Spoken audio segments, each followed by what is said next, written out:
Dr. Kumar, members, Sahodri Sahodramare,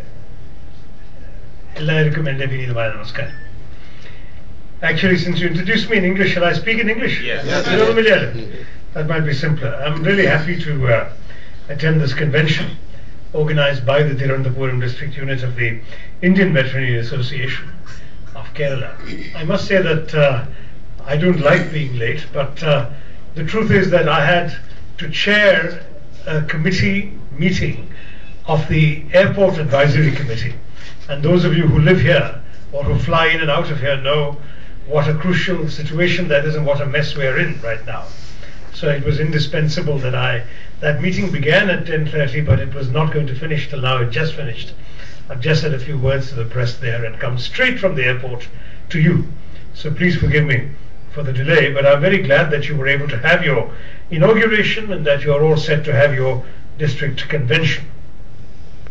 I have to say that in thinking about what I would say to you all today, it did strike me that veterinary science is an area that not only do I not know much about, but I think it's really an area which has not received the importance that it deserves from the general public, from the informed newspaper reading public as well.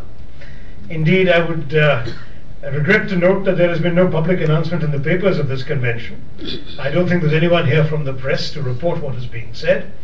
And I think it's a shame because obviously, particularly in our state, we should be conscious of the great importance of the role that you are all playing. The relationship of human society with animals goes back to the dawn of civilization itself. And I would further argue that in our own culture, respect for all life, including animal life, is central to our perception of the world around us. The relationship of human beings and animals, of course, has various kinds of connotations. It has obvious economic implications, it has health implications, and as I implied earlier, it goes into cultural questions as well. The economic ones are the obvious ones for an MP to address, so I'll do it briefly, which is that the animal kingdom produces, of course, a great amount of economic benefit to human beings. Livestock is an economic resource. You are probably aware that India has the world's largest livestock population, and therefore in a country where still almost 70% of our population, about 67% of our population, is dependent on agriculture and on rural living, livestock is the lifeblood of their survival. And so for 2/3 of our country at the very least, it is absolutely indispensable to ensure that that animals are healthy and well looked after, and that the rural economy of our country continues to be intertwined with the maintenance of healthy livestock is an obvious statement. There again, without you, that would not be possible, and that is the first and most obvious point. I mentioned human health as a second area. I would say that our health depends, of course, on the health of livestock, a simple thing like the milk we drink, but also the other life forms with which animals come into contact. We know that one of the rules of the animal kingdom is how some of the pests that are most harmful to humanity are consumed by other living beings, which in turn keeps us healthy and safe. And that balance in the animal kingdom, which is maintained thanks to your healthy efforts, is also part of the survival of humanity. In addition, the quality of meat, the quality of milk, I'm vegetarian myself, so I'll speak more about milk than meat, is of crucial importance to public health. And of course, we all know about the risk of the spreading of disease from animals to human beings. You all remember the big scare in Europe about mad cow disease. I think there was a cartoon showing one cow talking to another cow and saying, but in the long run, aren't we all mad? Yeah, they're going to go off and be executed. But nonetheless, this is an important issue, and in our country, we all know that the dread disease of H1N1, swine flu, is said to have come from animals first. And not too long ago, was it 2 or 3 years ago, we also had the case of bird flu. So the human beings are not immune to viruses that come from animals. And so healthy animals are also a guarantee of healthy human beings.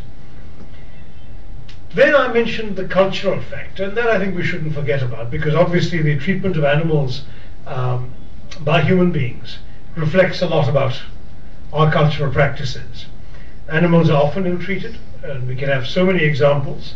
The way in which draft bullocks are often abused by farmers, the way in which pets, particularly stray dogs, are treated in the city and elsewhere. There are reported cases of animals being summarily executed, as caught, rounded up and killed without any regard for the life that they represent. There is the use of animals in research laboratories. There also used to be abuse of animals in movies until finally the movie industry woke up, and now all the movies carry a little notice saying that no animals were harmed in this production. But the fact is that all of this is a reflection of not man's inhumanity to man, which is the old cliche, but man's inhumanity to animals. We know that there are bodies like the Society for the Prevention of Cruelty to Animals. There's other bodies which have a history of perhaps 100 years or less, but ancient India has a history of thousands of years of respecting the sanctity of all living beings.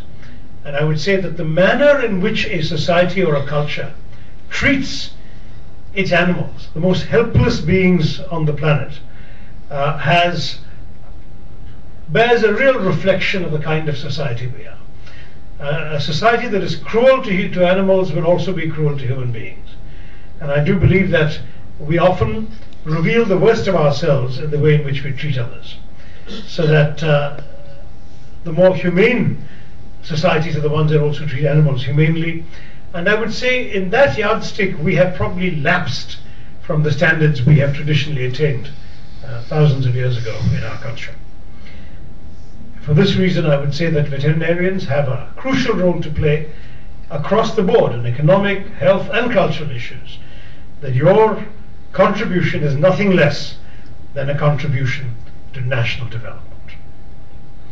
But at the same time, I have to say that you have some advantages also, because you, as veterinarian doctors, have one great advantage over doctors